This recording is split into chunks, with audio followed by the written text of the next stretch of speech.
BMG has an office in Nashville, and I knew a couple of people there. Chris Oglesby was a fellow that I had known before I'd moved, and he was working at BMG Hmm. at the time. So I connected with him, and we just kind of started working together, getting in different rooms, and trying to slowly over like a year or two, slowly pivoted into country, Hmm. which is where everything kind of shifted for me, away from the rock stuff and just being here, breaking into the country world.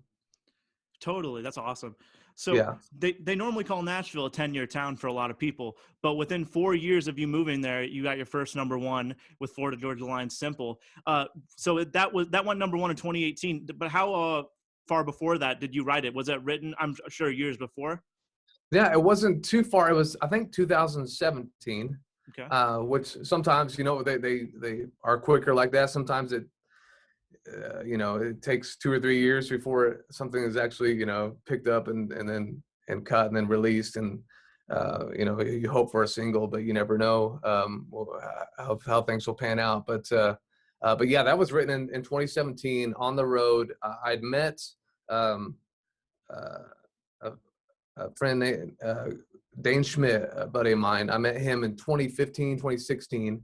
And that's how I got connected with um, FGL's publishing Tree Vibes. Yeah. So I met Dane. He was working at Tree Vibes at the time, and he kind of connected me with the FGL guys, and that's how I ended up. I was going on the road writing with them quite a bit early on, my early kind of stage of pivoting into the country world. And so yeah, they were nice enough to take me on, and we were right together. And that was written on one of the trips in 2017 that we wrote, Simple, which was that first one. Yeah. So I saw something online that it said that you came in with a beat that was used in Simple, and then just a couple minutes in, Tyler came up with the title Simple. And do you remember the song? Like, what do you remember about that day specifically? And like, do you remember leaving like that day thinking this song was gonna do a big thing, like be that song that's gonna change the game for you?